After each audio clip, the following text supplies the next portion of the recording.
अस्सलाम वालेकुम, बिस्मिल्लाहिर्रहमानिर्रहीम। आज का हमारा टॉपिक जो हमने स्टडी करना है that is plasma membrane. Plasma membrane की बात की जाए तो प्लाज्मा मेम्ब्रेन वो मेम्ब्रेन है जो inner to the cell wall होती है इन प्लांट सेल्स, लेकिन एनिमल सेल के अंदर ये आउटर मोस्ट लेयर होती है।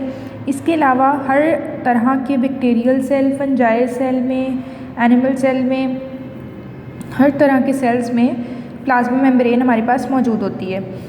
डेफिनेशन की बात करें तो all cells have plasma membrane, eukaryotic and prokaryotic. हर तरह के सेल्स आइदर वो यूकैरियोटिक है आइदर वो प्रोकैरियोटिक है, उनके अंदर प्लाज्मा मेम्ब्रेन मौजूद है। उसके बाद ये हमारे पास सेमी परमिएबल और सेमी पोरस बैरियर का काम करती है आउटसाइड एनवायरनमेंट के लिए। सेमी पोरस और सेमी परमिएबल बैरियर का मतलब क्या है? सेमी पोरस का मतलब है कि कुछ चीज़ों को अलाउ करती है, बाकी चीज़ों को ये रिस्ट्रिक्ट कर देती है बाहर जाने से। ये सबसे पहले दो अमेरिकन साइंटिस्ट ने जो उनसे वो हमारे पास डिस्कवर की थी, जिनका नाम सिंगर और निकलसन था इन 1972। बात की जाए इसके स्ट्रक्चर की तो इसका स्ट्रक्चर एक लिपिड बाइलेयर के ऊपर जो उनसे वो कॉन्स्टिट्यूटेड है। लिपिड बाइलेयर मीन्स के लिपिड की दो लेयर्स हैं, और कौन सा लिपिड है वो फॉस्फोलिपिड है। और फॉस्फोलिपिड के दो तरह के हेड्स हैं, एक है दो तरह के उसके मोड्स हैं, एक है हाइड्रोफिलिक और दूसरा है हाइड्रोफोबिक। आउटर अगर हम देखें तो आउटवर्ड की तरफ जो उसका सरफेस मौजूद है, फॉर एग्जांपल ये एक फोस्फोटिडिक एसिड का मॉलिक्यूल है, ये जो उसका हेड है दिस इज़ हाइड्रोफिलिक, और ये जो इसकी टेल है जो कि इनवर्ड मौजूद है ये है हाइड्रोफोबिक। तो हाइड्रोफिलिक हो गया और हाइड्रोफोबिक हो गया।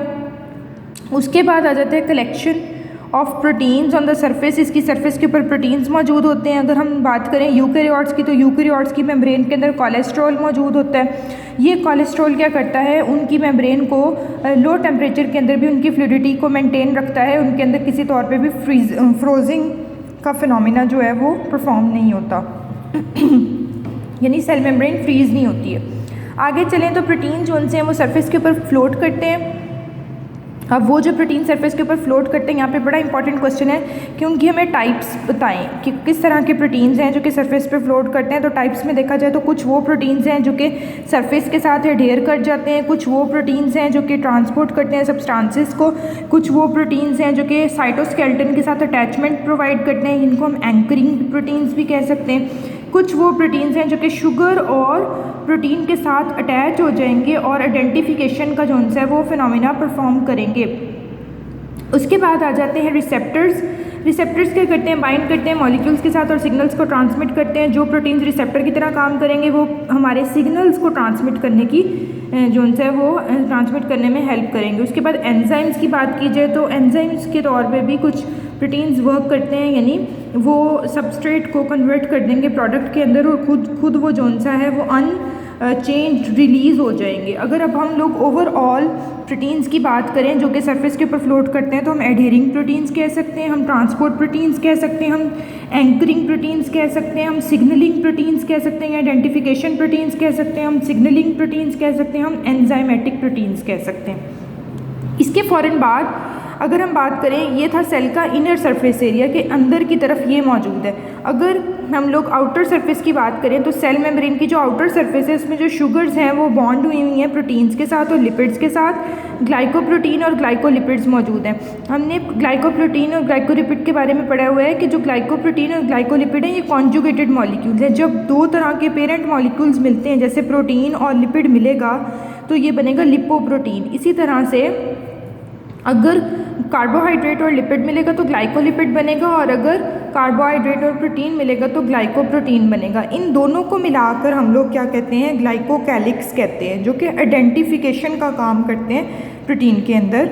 हमारे आइडेंटिफिकेशन प्रोटीन का काम करते हैं मेम्ब्रेन के अंदर। अगर बात करें हम सेल की, सेल मेम्ब्रेन के इनर सरफेस की, तो हमने देखा कि इनर सरफेस के अंदर लिपिड बाइलेयर मौजूद थी और आउटर सरफेस के अंदर देखा जाए तो हमारे पास क्या है, प्रोटीन्स मौजूद हैं। इनर सरफेस के अंदर हमारे पास प्रोटीन्स थे, उनका काम ये था, और हमने लिपिड बाइलेयर के बारे में पढ़ा। आउटर सरफेस के ऊपर भी प्रोटीन्स मौजूद हैं और उनमें ग्लाइकोप्रोटीन और ग्लाइकोलिपिड को मिलाकर हम ग्लाइकोकैलिक्स कहते हैं। और ये हर सेल से सेल वेरी करता है और स्पीशी टू स्पीशी भी वेरी करते हैं। ये मुख्तलिफ तरह के ग्लाइकोप्रोटीन और ग्लाइकोलिपिड के स्ट्रक्चर्स वेरी कर जाएंगे। ये था overall structure of plasma membrane. अगर हम बात करें ओवरऑल प्लाज्मा मेम्ब्रेन के स्ट्रक्चर की तो यहाँ पे हमने क्या देखा कि लिपिड बाइलेयर थी। लिपिड बाइलेयर के बाद हमने देखा उसमें फोस्फोलिपिड का मॉलिक्यूल था।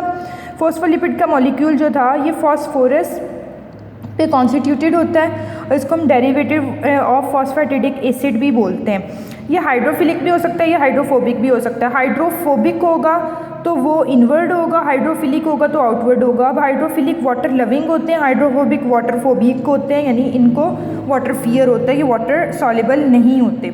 इसके बाद अगर हमने यूकैरियोट्स की बात की तो उसकी मेम्ब्रेन जो है वो कोलेस्ट्रॉल की बनी हुई है, और ये बड़ी इंपॉर्टेंट बात है कि ये कोलेस्ट्रॉल की बनी हुई है और ये फ्लूइडिटी को लो टेम्परेचर के अंदर जो सा है वो रिटेन करती है। प्रोटीन्स जो कि सरफेस पे फ्लोट करते हैं उनकी बात करें तो कुछ वो प्रोटीन्स हैं जो कि एडहेयर कर जाते हैं सरफेस के साथ, कुछ ट्रांसपोर्टेशन का काम करते हैं, कुछ एंकरिंग का काम करते हैं, कुछ हमारे पास सिग्नलिंग का काम करते हैं, कुछ हमारे पास आइडेंटिफिकेशन का काम करते हैं, और इसी तरह से एंजाइम्स आ जाते हैं जो कि हमारे पास सबस्ट्रेट को कन्वर्ट कर देते हैं प्रोडक्ट के अंदर।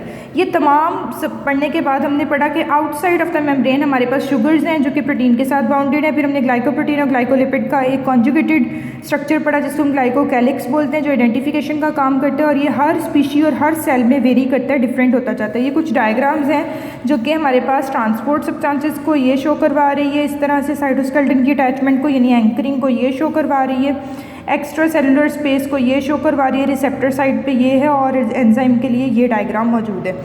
इसके फ़ौरन बाद अगर हम बात करें फंक्शंस ऑफ प्लाज्मा मेम्ब्रेन की, तो बड़ा इंपॉर्टेंट फंक्शन है, बाउंड्री प्रोवाइड कर रही है, holding the cell together, cell को इकट्ठा मिलाकर रख रही है, स्पेसिफिक सेल्स को पास करने की इजाज़त देती है, सबको पास करने की इजाज़त नहीं है। ये वो क्वेश्चन है जिसके ऊपर शॉर्ट क्वेश्चन बड़ा इंपॉर्टेंट बोर्ड का आता है कि why plasma membrane is called as the semi permeable membrane और डिफरेंशियली परमिएबल मेम्ब्रेन। इसके बाद हम आ जाएँ next point we are gonna discuss is large molecule को असिस्टेंस चाहिए होती है पासिंग के लिए, और स्मॉल मॉलिक्यूल्स इजीली पास हो जाते हैं। लार्ज मॉलिक्यूल किस तरह से पास होंगे, यही वाले ट्रांसपोर्ट प्रोटीन्स उनको सेल के अंदर लेके जाएंगे। उसके बाद आ जाएं तो यूकैरियोटिक सेल्स को हमने देखा कि उसके अंदर भी हमारे पास कुछ ऐसे यूकैरियोटिक सेल्स हैं, मतलब बहुत सारे यूकैरियोटिक सेल्स ऐसे हैं कि अगर ये एक सेल है तो इस सेल की बाउंड्री पे तो प्लाज्मा मेम्ब्रेन है, लेकिन अंदर इसके जो ऑर्गेनली मौजूद है ना, अक्सर इन ऑर्गेनलीज़ की भी जो मेम्ब्रेन होगी ना वो भी मौजूद होगी, और उस मेम्ब्रेन को भी हम प्लाज्मा मेम्ब्रेन कहेंगे। और यूकैरियोटिक सेल्स होते ही वो हैं जिनकी ट्रू मेम्ब्रेनस स्ट्रक्चर्स होते हैं। इसके फ़ौरन बाद फंक्शंस पढ़ने के बाद हमने क्या देखा कि क्या एविडेंस है, कौन सी ऐसी टेक्निक्स हैं जो हमें शो करवा रही हैं कि वाकई प्लाज्मा मेम्ब्रेन का स्ट्रक्चर हमें इलस्ट्रेटेड फॉर्म में मौजूद है, हमारे पास डिटेल्ड स्ट्रक्चर दिया जा सकता है। TEM हमने पढ़ा था, ट्रांसमिशन इलेक्ट्रॉन माइक्रोस्कोप। TEM जो है वो हमारे पास डिटेल्ड स्ट्रक्चर देती है प्लाज्मा मेम्ब्रेन का। Then comes SEM scanning electron microscope, ये सिर्फ टोपोलॉजी यानी सरफेस को स्टडी करने के लिए यूज़ होती है। Then comes the confocal microscopy. Confocal microscopy ऐसी फॉर्म ऑफ माइक्रोस्कोपी है जो कि लेज़र को यूज़ करती है, फ्लोरेसेंस को यूज़ करती है, और हमारे पास शार्प इमेजेस प्रोड्यूस करती है प्लाज्मा मेम्ब्रेन की। अगर हम टोटल इंटरनल रिफ्लेक्शन फिनोमिना को यूज़ करें तो ये हमें बहुत हाई रेजोल्यूशन इमेजेस देता है प्लाज्मा मेम्ब्रेन की। उसके बाद एक्सरे क्रिस्टेलोग्राफी को देखा जाए तो एक्सरे क्रिस्टेलोग्राफी जो है, इसका नेम बता रहा है, एक्सरेज को यूज़ करती है, और ये क्या करती है कि हमें एटॉमिक स्ट्रक्चर जो उनसे है ये हमें डिटरमिन करने में हेल्प करती है, यानी एटॉमिक लेवल पे प्लाज्मा मेम्ब्रेन का स्ट्रक्चर हमें दे देती है। इसके बाद दो और टेक्निक्स हमारे पास हैं, एक है लिपोडिमिक्स। लिपोडिमिक्स क्या करती है, ये लिपिड्स जो कि इसके अंदर मौजूद हैं प्लाज्मा मेम्ब्रेन के, ये उसका एनालिसिस देती है हमें। Then comes the photo bleaching.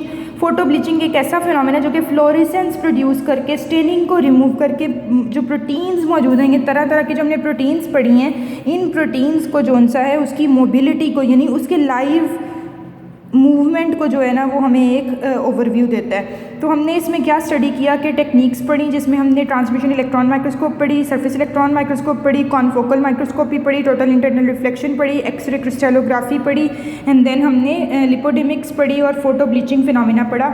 और इनके थ्रू हम जो सा है वो टेक्निक्स हैं जिससे हम फाइंड कर सकते हैं कि सेल मेम्ब्रेन का इलस्ट्रेटेड स्ट्रक्चर क्या है। तो प्लाज्मा मेम्ब्रेन के टॉपिक में हमने डेफिनेशन स्टडी करनी है, हमने स्ट्रक्चर स्टडी करना है, हमने उसका फंक्शन स्टडी करना है, और हमने टेक्निक स्टडी करनी है। और स्ट्रक्चर बहुत इंपॉर्टेंट है, ये लॉन्ग क्वेश्चन के तौर पे भी आ सकता है।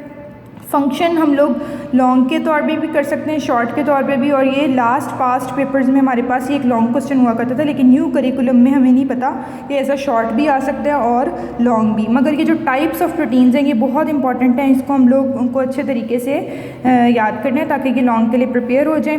Then comes the techniques. Techniques भी एक न्यू चीज़ है जो हमारे पास MCQ में भी आ सकती है, और हो सकता है ये शॉर्ट या लॉन्ग वाइज भी पूछ ली जाए, शॉर्ट के चांसेस वैसे ज़्यादा हैं।